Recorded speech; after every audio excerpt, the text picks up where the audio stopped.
So people do not care about new music no more, right? And some people may think I'm, like exaggerating or something like that, but I'll kind of like explain it like this, right? I'll start with this, explanation of things to make my point. But back in around the 1990s, right? And this was the case with like 3 6 Mafia, but there were artists who like locally, they didn't even have to become well, obviously there was no internet. Well, there was internet, but there wasn't like social media, and internet wasn't to the level that it's at now. But basically, artists didn't have to become a sensation nationally or internationally before they're able to make some money off of their art, right? There were artists who were able, so long as they had the means to, and they're able to print up their own little demo tapes, right? They were able to make money off their art. Now, of course, everything kind of works in like an alchemical fashion in which like when one aspect changes another aspect changes, right? Because there was a reason as to why back in the 90s you had local artists who were able to pop open their car trunk and start selling CDs to people and stuff like that, right? It's because of the production costs in relative to music, right? Because back in those days you had to go to a studio, right?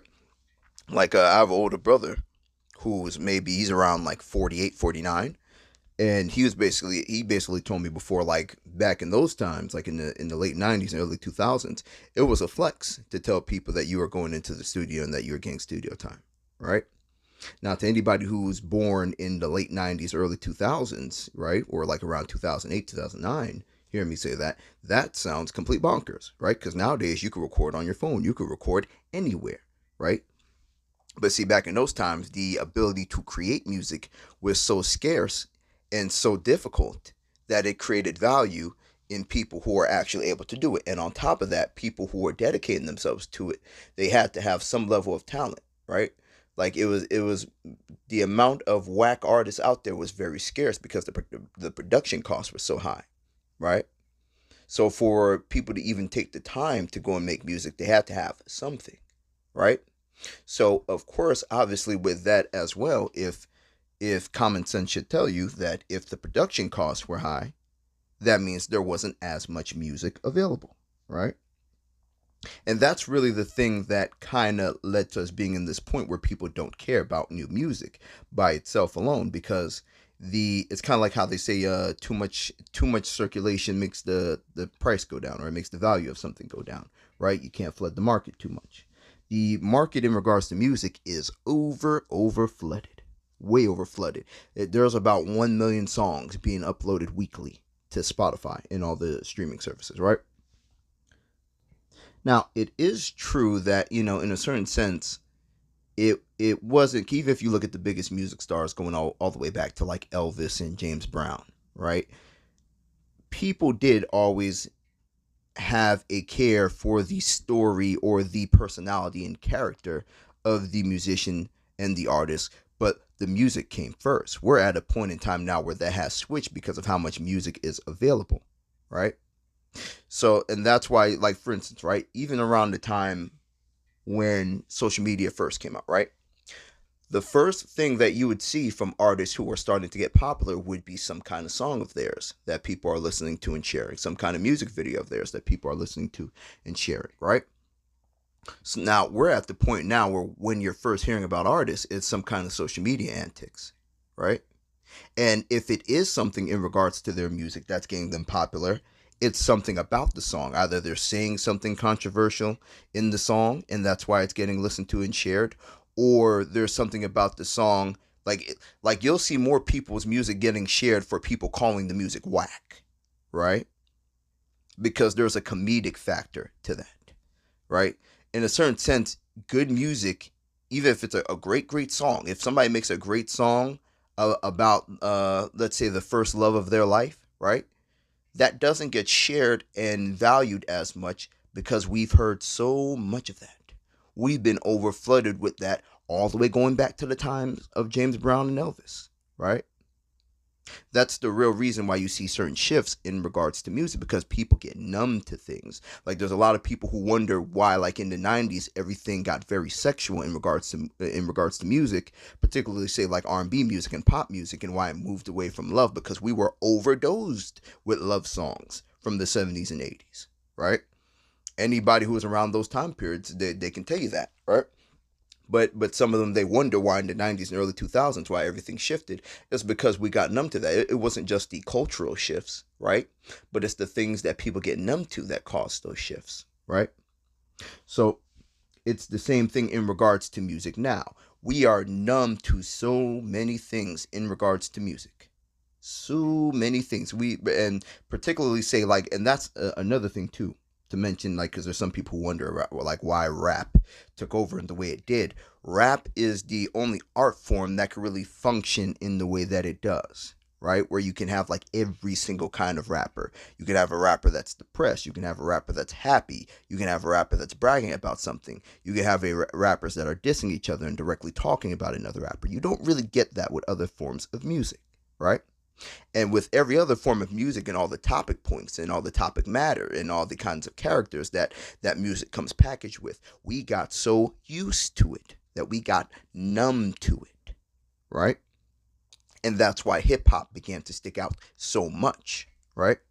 But now we're even at a point where I guess you could say, thanks to hip hop, we've become even more numb to almost every topic that can be talked about within music, right? But now here's kind of like the catch 22 to that, and what I'm getting at when I say like people don't care about music no more. And as I already said, when it comes to music, a lot of what you're first seeing with artists is some kind of social media antics with them, right? So, and that's because right at this point everything is about content, right? Streaming became more of a thing. Well, music streaming became more of a thing maybe around 2015, 2016ish when like Tidal and Apple Music came out, right? I think it was 2015 from what I remember. So we're about 10 years deep into that, right? At this point, there are people who have playlists that they've been working on and making for like the past 5 to 10 years, right? We're in more of a playlist era, so people don't even really care about albums like that anymore. There used to be a point in time back in like the 90s, but like, and I don't really know about these times because by the time I became like when I was like 10, 11 years old, that's when iPods were becoming a thing, right? And downloading music was already strong into play. My first experiences with music in regards to like personally was, downloading it, right? But but there was a point in time in like the 90s and before where people would get an album and they would sit down with it. They would look through the credits, they would look at the artwork and all that kind of stuff, the producers and all that kind of like, and they would really sit with and absorb the music, right? And it was like kind of like the combination that due to music having the high production cost that it had, it made artists have to put more into their music, right? And now, due to the fact that music couldn't be downloaded and all that kind of stuff, the labels didn't really, they didn't, they cared more about selling the album because the albums were able to sell, right? So, but now social media and all that and the amount of content that we're flooded with, it's changed things completely, right? Because like before, there always was it always was a thing that artists who had a story to them or some kind of character, right, that they sold more than the artists who didn't, right? Say for example somebody like 50 Cent. 50 Cent outdid all the other gangster rappers of that time period, not just because of his music being good, but the whole story behind him of him getting shot 9 times, and then he signed with Dr. Dre and Eminem, and then there's all these things that he did like the How to Rob song and all that, right? So that while that's always been a thing, it was something that kind of more so was boosted by the value of the music, right? Now that's not so much a thing, right? That's not so much a thing, right? Granted, I still think a artist like 50 Cent would have a chance in this day and age, but it would take more than the story of him getting shot. There's all kinds of rappers now who have been shot and all that kind of stuff, and that didn't make them, right? Not like the way how it made 50 Cent back in those days, right? So now, even beyond the history and the story of the artist, people at this point care more about the character of the artist, right? And the content surrounding that artist. And maybe the best way to explain this would be to examine maybe somebody like NBA YoungBoy, right? Because NBA YoungBoy, he's not so much like a content creator type, right?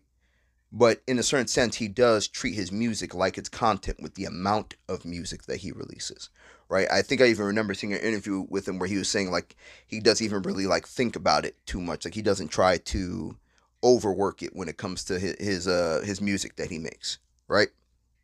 It's almost as if he has an understanding that even the audience at this point doesn't care as much as he himself personally cares as a musician, right? So basically, what helps NBA YoungBoy win in regards to this is he does have a character and an energy to him, right? And the mix between the amount of content that gets put out with him and the amount of music that he puts out, in a certain sense, it makes people more interested and drawn to his character because he's consistently releasing, he's consistently posting, he's consistently putting out. But he's not really talking too much or saying too much because there's quite a few artists in this day and age who shoot themselves in the foot with their mouth, right? Because they say the wrong thing or they piss off the wrong people or the wrong crowd, right? And they're not good enough at their art to hold the other end of that, right? I think NBA YoungBoy kind of beats that system by having there be a lot of like and maybe he's not deciding this himself. Maybe it's his team and his managers and all that. I don't know, right? But basically, NBA YoungBoy kind of beats that system where he doesn't have to give so much of himself, right? Like through the form of like talking too much and going on a bunch of podcasts. He doesn't have to do that because of the content machine around him and how much it's releasing, right? So but still that kind of goes to my point of people not really caring so much about the music, because if people cared so much about music as as opposed to content, right? NBA YoungBoy would be able to go without releasing so many videos. He would be able to go without releasing so much music. He'd be able to put his all into a 10-song project, and that 10-song project his fans would care about for the next 2, 3, 4 years, right? That's just not the case no more in regards to music, and maybe even his team tells him that, like hey, we need more and more, right? And in a certain sense, in a roundabout way, maybe he got to crack that code because NBA YoungBoy, anybody who's familiar with him, you would know that he was on house arrest for a good amount of time. He couldn't go out and do no kind of touring, no kind of shows, and that's very big money for popular artists, right? So basically, my guess is that his team sat down and said, "Oh, okay, there has to be some kind of way that we can get him to generate money, right?" And they probably maybe sat down with him and say, "Hey, listen, you like obviously you like being in the studio making music. We need you to make as much music as possible, and we're going to record as much music videos of you as possible, as much little social media clips as possible, right?" Because you'll find there's more clips of NBA YoungBoy doing random things, whether it be like him dancing to his music, or maybe like him pouring water on like a friend of his in his house that's like sleeping, right? Little stuff like that. There's more videos like that of NBA YoungBoy that's out there than him just talking, right? Because you have some artists that kind of take the opposite approach where they're not releasing that much music. They may release like one mixtape or album like every year and a half or 2 years, and then they go around talking. Social media talking, all this talking, right? And so a lot of those artists, they end up more so becoming a social media person. They do it the worst way possible, right? They're not doing all their talking on on a platform like YouTube, where they can build up the platform and start getting paid by the platform. They do it somewhere like Instagram, right? Because particularly among rappers, there's so many of them that are addicted to Instagram and Instagram attention, even though Instagram does not pay people like how YouTube does. I don't think Instagram pays people at all, to my knowledge. I might be wrong about that, but I definitely know they don't pay people like YouTube does, right? And not to continuously keep talking about YoungBoy, but I think he's a perfect example in regards to what I'm saying, in how he uses his music to kind of cheat the system of people not caring about music no more, right? And just treating music like it's a piece of content, which at this point it is, if we're speaking honestly or we're speaking truthfully, right? Because a big part of as to why music mattered before, like I said, was not even just the aspect of people not being so numb to everything that could be done with music like how we are now, but it's the availability and the availability of content. Period. Back in those times, right? Before the times of streaming and before Netflix and all that, bootlegging was a lucrative business, right? Like my oldest brother legitimately paid his rent off of selling bootleg DVDs and bootleg CDs, right? paid his rent off of that, paid his car note off of that. He made a semi career out of that. He didn't have to sell dope because he, like, the same way how that was an aspect of the streets, right? Because my oldest brother, I guess you could say he was a street guy, wasn't really a gangbanger or a gangster or anything like that, but he did some street things, right? Quite a bit, got him into some trouble, right?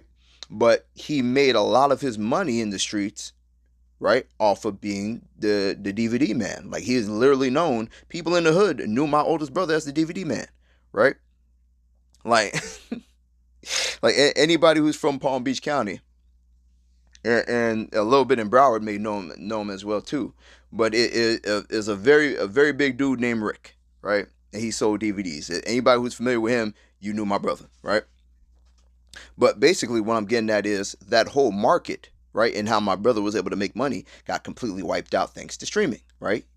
But before that, the reason why my brother and many others like him was able to make money from selling bootleg movies and CDs was because of the unavailability. Well, I wouldn't say unavailability, but the level of availability of content compared to where it is at now, right? So somebody, instead of going to the store and having to drop, like, because they were selling CDs were being sold for about $15, right? And that's $15 back in the 90s. That's not $15 today, right? So $15 back in the 90s would be like the equivalent of $20 today, maybe even 25, right? So it was costing people quite a bit to get access to entertainment, right? VHS and DVDs cost even more than CDs did, which was like, that's how, for those who don't know, that's how people watch movies back in those times, right? Because that's what my brother did. He sold DVDs, right? So instead of spending $50 to get like 3 CDs, right? You can go to somebody like my brother, and now your $50 gets you about 15 CDs, right? Gets you about 5 movies on top of that, right? So you get access to a lot more entertainment through the bootlegger, right? That's not a thing no more, strictly because of streaming. But basically, the scarcity of being able to go and get access to music as you would like to, as we can today, is part of what made music more valuable in those times, right? So what I'm getting at is, people don't care about new music anymore, but it's not a thing where like people are trying to be mean, or where people just like have this whole disrespect for art, because there's artists who are of that assumption, and it kind of comes from like a selfish place of the artist just really caring about them being successful as artists. You'd be surprised how many artists there are who don't really care about the audience at all. They don't care about music listeners. They don't care, right? But for some reason, they want the crowd to care more about them than they even care about the crowd, right? As if they're the special star in the sky, as if they're Mother Mary's first son named Jesus Christ, right? As if they're as if they're Muhammad, or as if they're the Buddha or something like that. Meanwhile, they're making a whole bunch of the same old regular rap songs we've been hearing since the 90s, right? And half the time they're not even good at it. Half the time their raps are crap and their flow is trash, right? And they'll get upset that people don't care about their music, right? But then there's the smart artists who actually realize and look at what's going on and say, okay, people care more about content. People care more about character. People care more about personality, right? So I'm going to focus on giving them more of that, right? Or they take the NBA YoungBoy approach, right? And they say, I'm going to say less, but I'm going to show more, right? So the bottom line is that people do not care about new music. They really don't. It's been overdone. It's been overplayed. Every type of song and every type of content in regards to music that you can think of, we've gotten it. Every kind of person, every kind of personality, every kind of character in regards to music, for the most part, we've gotten it, right? So that's why I think in further going along and more into the future, what people are going to care about more and more is the character and the personality and the person of the music. Having an interesting story is not even enough anymore, because there's rappers out there who've gotten shot and lived to tell the tale, but there I'm trying to figure out a nice way to say this, but basically from their personality and their character that you see and observe them to be and what they put out into the ether, you start thinking like, man, that last bullet should have took your life. You shouldn't even be here, right? And what I'm getting at is that's kind of like part in why, because you even see people making videos about it, like why rappers are lame now and why people don't care about rappers no more. Because there's quite a few rappers that are just like, they have bad personalities. I'm not even going to try and say like they're bad people, right? But they have bad personalities. They're not favorable people. They're not likable people in the long term, in the long run. They're not likable people when they sit down in a podcast and they start talking. You start to see how much of a self-centered and selfish person they are, right? You start to see how weird quite a few of them are, right? As opposed to the ones who maintain that love, they show themselves to have more of a personality. They show themselves to be more of a person. They show themselves to have more of a heart, or they at least have some kind of comedic ability, right? Which is why I think the likes of Kodak Black and NBA Youngboy stick out more, right? Kodak Black, he's not particularly like NBA Youngboy, right? But you could tell from how he talks, you can tell from how he speaks that he has much more of a personality to him.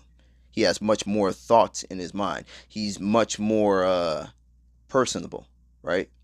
You can almost tell the kind of kid he would have been at school, right? Whereas as far as like some of these other rappers, you just see him as just like, man, you're just a mean person. Like you're just right. And as I said, NBA YoungBoy, he's pretty much known for not talking too much. Even in his interviews, that are like 40 minutes long, he says very few things and gives very few answers, right? But the kid has character for days, man. He has characters and he has this energy to him, right? And that's why his fans are so enamored with him, right? That's why he is so magnetic, right? That's what makes it so interesting, and that his team geniusly, or him, I'm not sure who to credit for it because I don't know. I'm not in his meetings, but him and his team found a way to take advantage of how things are now and do a lot of content in regards to him. He releases a lot of music, right? And in that way, he shows himself and his personality and who he is, right? So that's the without everything that I explained here is the reasons why that's the case. It is the reason why artists like or let me say among rappers like Kodak Black and NBA YoungBoy, why they stick out so much, right? It's the reason why before he died, XXXTentacion stood out so much, right? Because he was a artist who understood that.